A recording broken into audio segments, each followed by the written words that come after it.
So one of my colleagues, Matthew Bidwell, did a nice study of this a few years ago. He compared people who were promoted from within to a job to those who were hired from the outside into the identical job.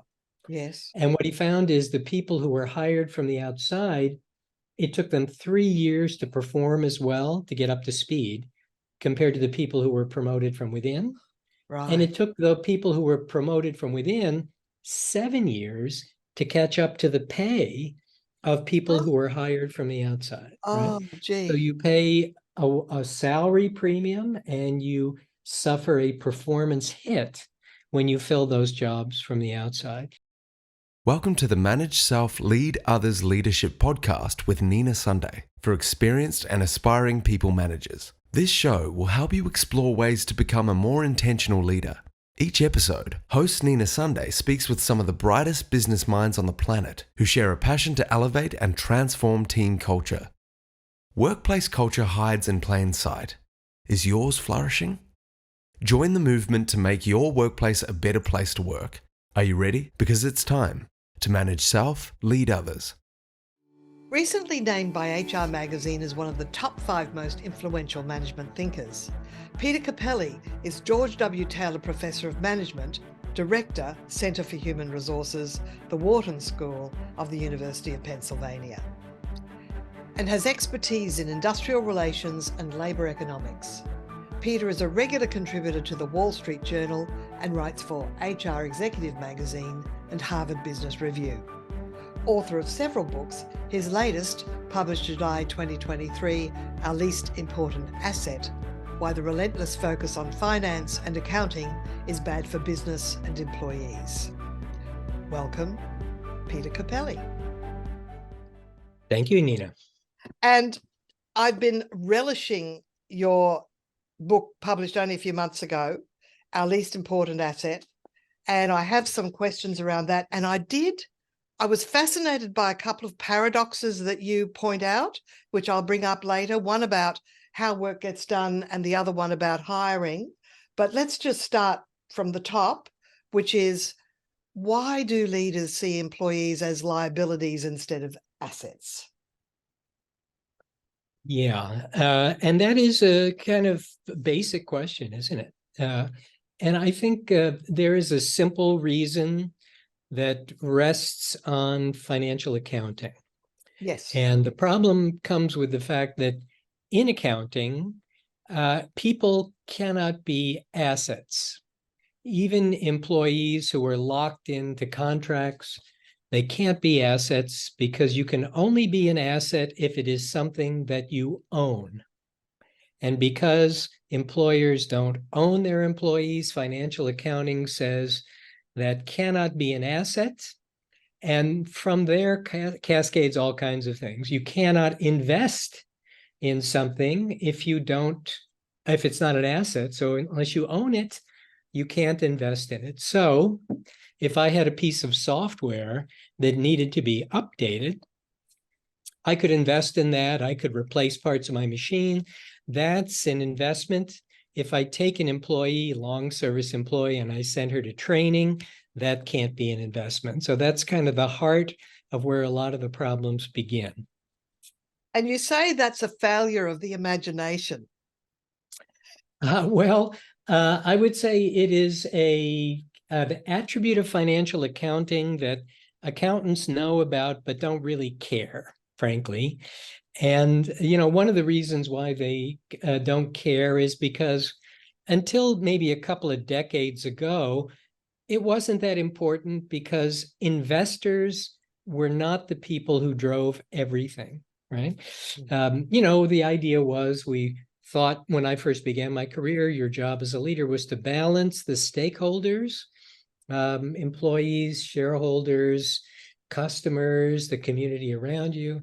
And by the late 1990s, that, at least in the US, but we did it to everybody, I think, was squished down and said, no, it's really all about investors. And the only thing investors see about most companies is financial accounting. So that is why this quirkiness of financial accounting in the last couple of decades becomes massively important. Let me suggest some other things that are quirky because of this. I mean, one is it really undermines any interest you have in training people, because the investors, they might want to know how much you're spending on training, but they can't see it, because right now training costs are bundled into administrative and other expenses, along with the amount of coffee you spend in the use in the office, that sort of stuff. Yeah. So they can't see that.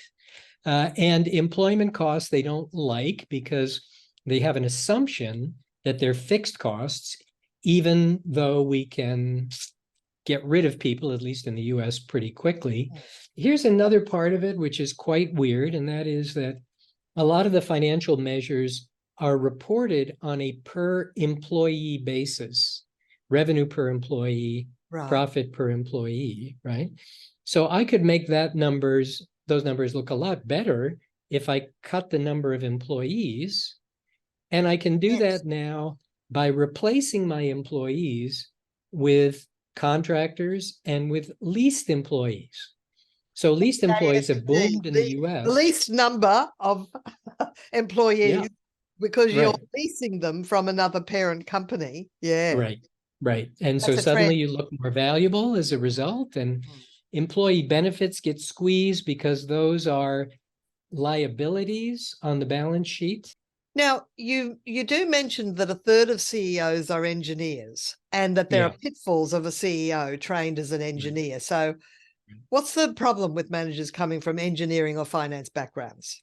Yeah, I think this is another, maybe a second issue in addition to financial accounting. The people who are CEOs are different now, and they are way disproportionately engineers. Wasn't this much the case for the last 50 years or so anyway? They tended to be partly finance, but a lot of marketing people. And the other thing is they were trained differently.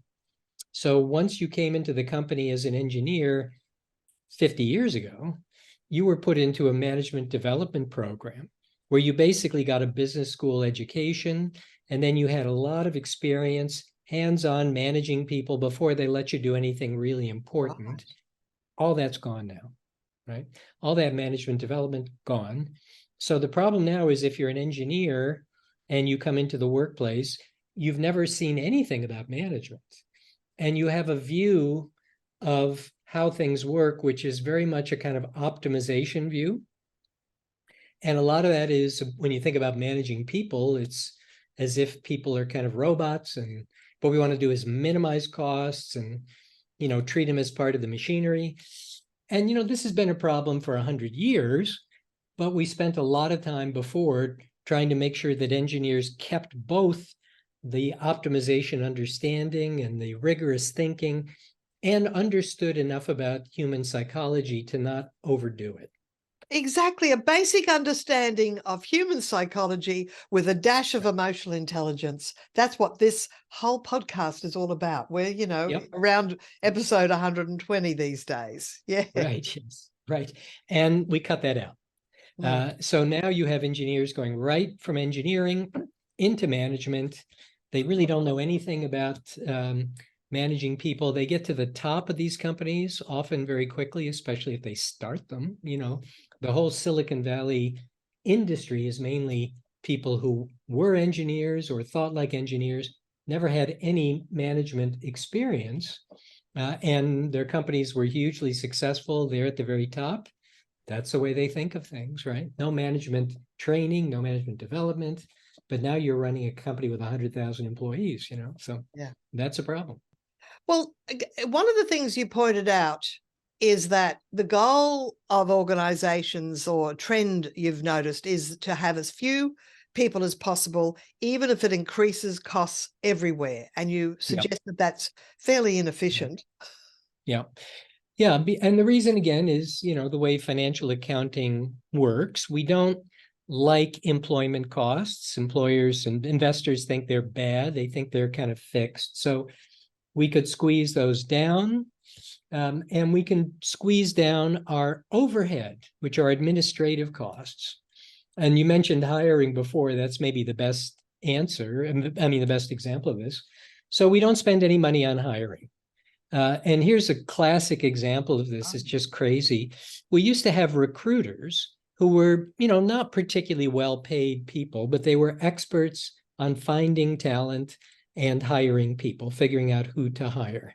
Yeah. So we cut those people, and instead we push the task onto managers. Right. So now managers, you hire your own people. And the managers, of course, don't know what they're doing, and they're super busy doing other things. So in no way is that efficient. But Well, in they've terms never of been trained how to hire. yeah, they don't know what they're doing. Oh. And what so instead instead of these recruiters who knew what they were doing and were relatively cheap, we drop them, but our headcount drops, our employment costs go down, our managers don't have the ability to make good hires. We hire lousy people, they quit, we have to replace them. And to really see this, you could see what companies keep track of. Yeah. They keep track of cost per hire, Yes. time to fill positions, which, by the way, is going up, time to fill, Well, because they yeah. don't know what they're doing. But also But they in never, Australia, the number of people available for jobs is much less than before the pandemic. And I don't know if it's similar in the United States. well, yeah, that's part of it, but it was going up even when there were people to hire. And the reason Right. is because they're not good at it. They don't know how to hire. But what they don't track is, are we hiring good people? Yes, that's right. Which is just insane, right? Now, you've brought up in your hiring chapter, which I found really fascinating, the paradox around passive and active candidates, and the fact that some people call it headhunting. Is that an old term or? Yeah, well, it's a Yeah. good one. Yeah. It's a good one. But the idea of headhunting, which is you find somebody already in a job and you assume because they're not looking for a job that they must be good. But in fact, you've identified that active candidates looking for a job aren't necessarily doing it because they're poor at the job they're in or they're struggling at that job. It could be that they're ambitious, they're passionate about work, they want more meaning, and they want to contribute more. But but you've actually done some research to identify that the success rate of hiring or seeking passive candidates to bring them on board, they're more interested in the money. It's like, what money are you going to give me to make me want to move?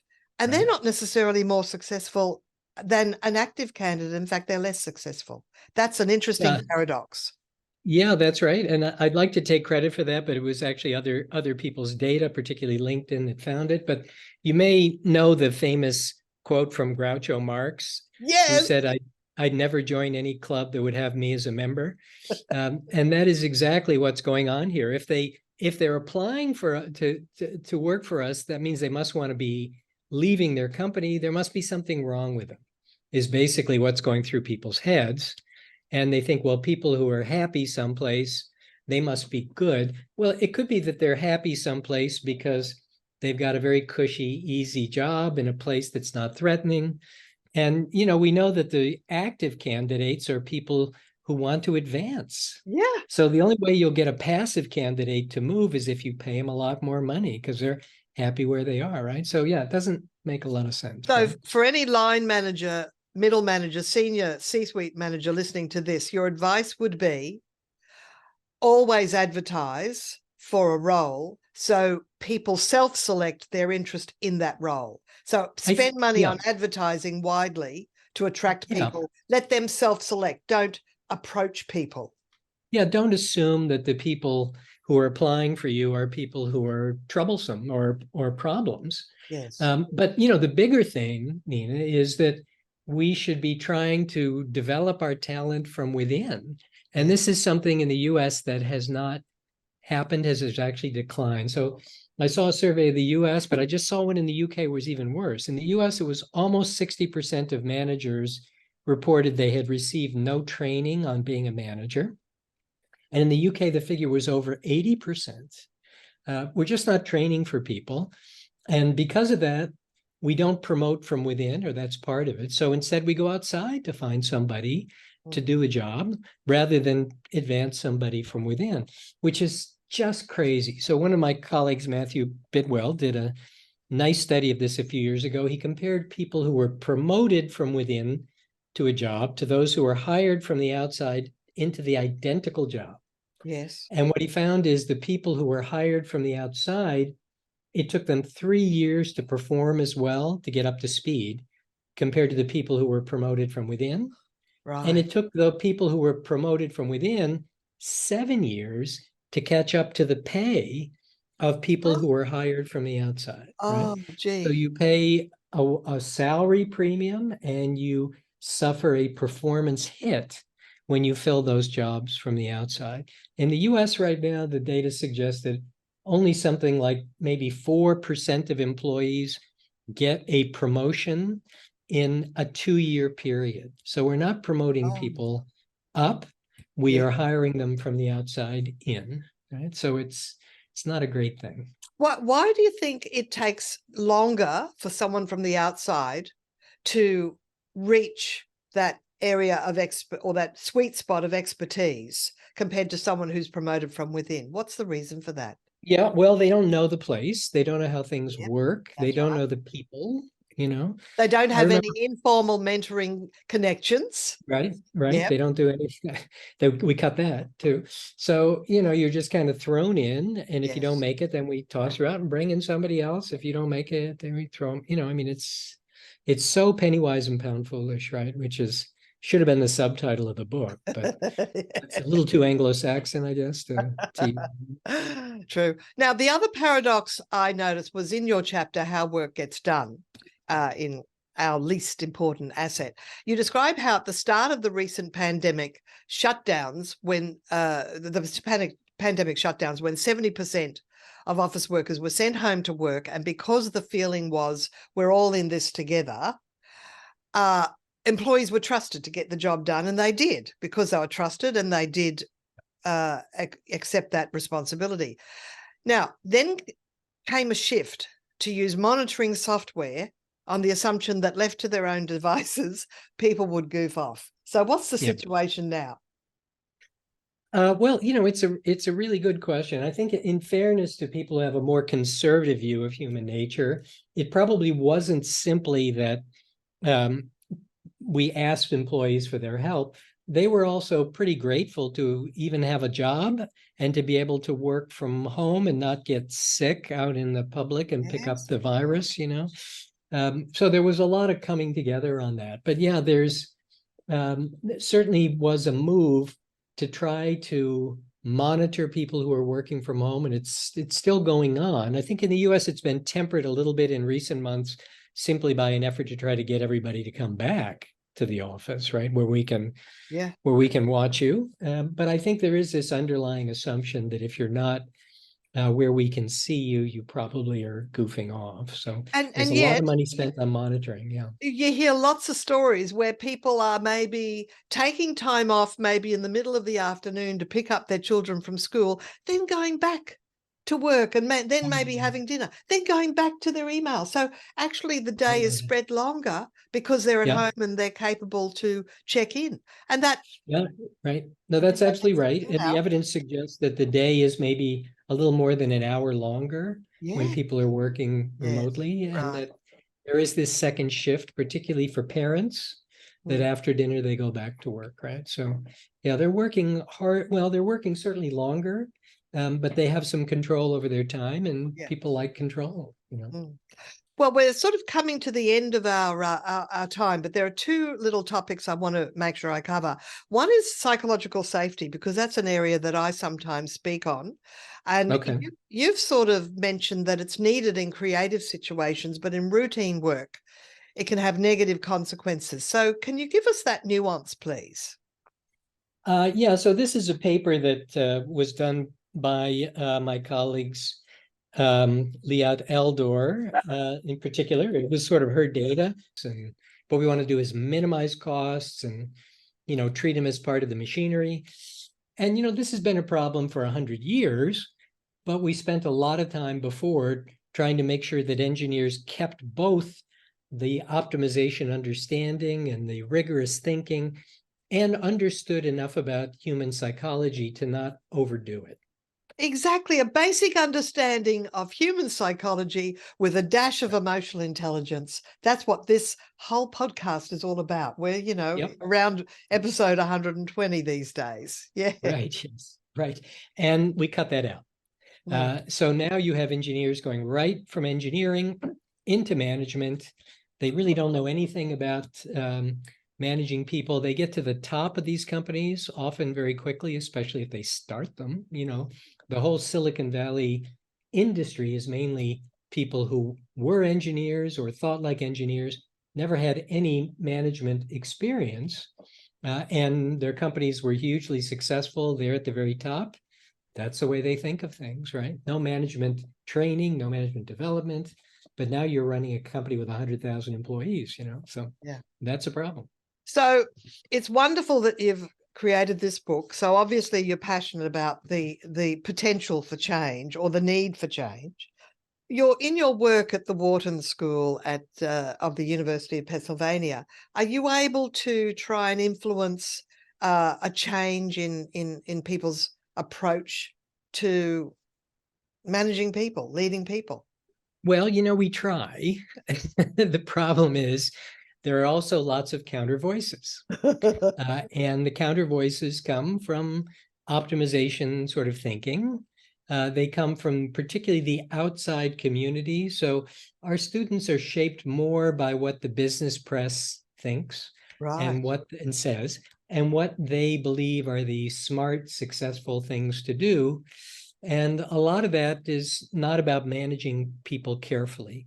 What is a little different now, I think, is that our students who are older, they come in at 27 or so, they have worked for a while and they've had enough experience being managed poorly Right. that they know this starts to matter, right? So once we engage them in their own experience and say, do you really want to be like that person who managed you this way? Then you can kind of get their attention. There are some jobs where you really don't want any creativity. If you're a nurse, there are certain ways, Oh, protocols you want to follow. yes. If I'll give people them don't follow, 60 mils instead of 70. yeah, No. if they don't follow the protocols, that is a mistake, Yeah. probably consequences. I don't think there's ever any reason to attack them personally Yeah. about it, but consequences overlap with Yes. a sense of safety. So it's wonderful that you've created this book. So obviously you're passionate about the potential for change or the need for change. You're in your work at the Wharton School of the University of Pennsylvania. Are you able to try and influence a change in people's approach to managing people, leading people? Well, we try. The problem is there are also lots of counter voices. And the counter voices come from optimization sort of thinking.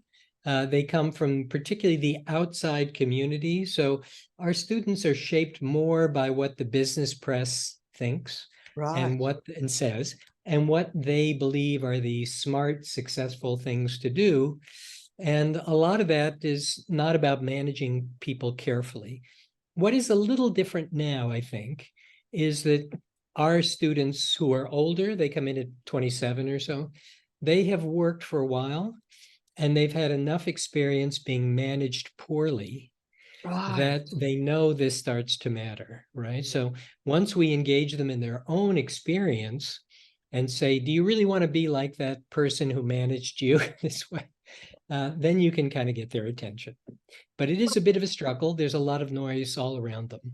So would you say that your bottom line is that you're really promoting a human-centered approach to managing people? Would that be right?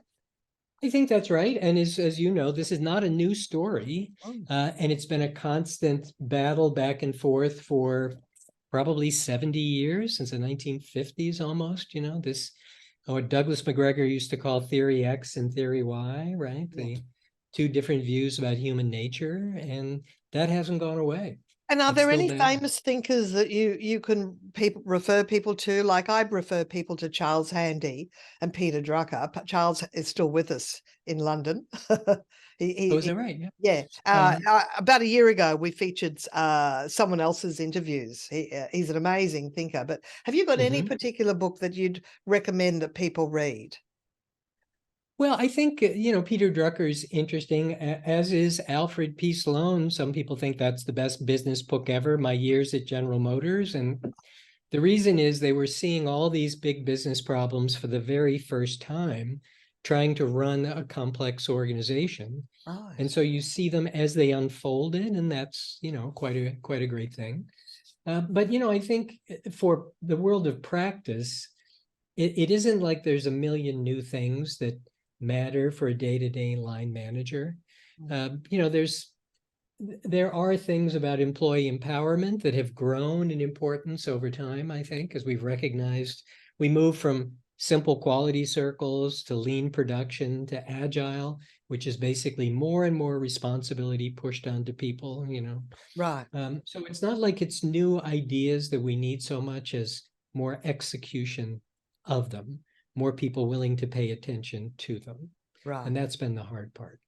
And some of the speakers that or experts that I've had conversations with on this podcast have pushed the idea of collaboration and everybody is smarter than one individual at the top. Have you got any thoughts around that sort of collective wisdom? Sure, and I think that it's certainly true. Why hasn't it happened more? I think because of this kind of optimization thinking about the need to hold somebody accountable. Yes. Right. So if you think about another crazy thing we do all the time, we put people in teams to work together, but we evaluate them individually. So you still have your individual performance appraisal. That happens you're in in university. I have interns all the time. They're doing a group project, but they're being evaluated as an individual. And obviously the interns I have great work ethic, and they're complaining about the one person that's doing nothing. Yeah. Which affects their overall. Yeah. Sure. Well, Yeah, no, but I think, Nina, the point of that is in a safer environment, can we help them understand how to deal with that problem? Because they're going to see it again, right? Yes, They're going to that's see it true. again. That's true. So, why kid them? This is life, right? Well, just to close off, Peter, and it's just been a fascinating conversation, and I'm truly privileged to have it. Thank you. How can people connect with you? And of course, you don't have a side hustle like coaching or anything like that, do you? Or do you? No, I don't really. But the beauty of being named Cappelli with 2 P's and 2 L's, there's not a million of us, So, Peter Cappelli, if you just put that in, you'll find me. Yeah. I'm at the Warden School, and I'm certainly happy to talk to people and point them to things that might be useful for them. That's lovely. Well, it's been a true pleasure and a joy to speak with you today. So thank you so much for your time and your expertise. Really appreciate it. My pleasure. And much success with your book, Our Least Important Asset. Cheers. This episode I spoke with Peter Cappelli, Professor of Management at the Wharton School of the University of Pennsylvania, author of multiple books including his latest, Our Least Important Asset. Let me know what you think either by connecting with me on LinkedIn or sign up for my newsletter at brainpowertraining.com.au or ninasunday.com. Join our community who's passionate about reshaping workplace culture, and check out the people who help make this podcast happen. Apex Trader Funding, episode 106, and Dan Silberberg's Leader Council, multiple episodes on this podcast. Until next time, enjoy good things. Nina Sunday is on a mission to help leaders transform culture. To book Nina Sunday CSP to speak at your conference, visit ninasunday.com to request a proposal. Nina travels from Brisbane, Australia for in-person presentations Australia-wide. Twice certified virtual presenter, Nina Sunday presents virtually, globally, for any time zone.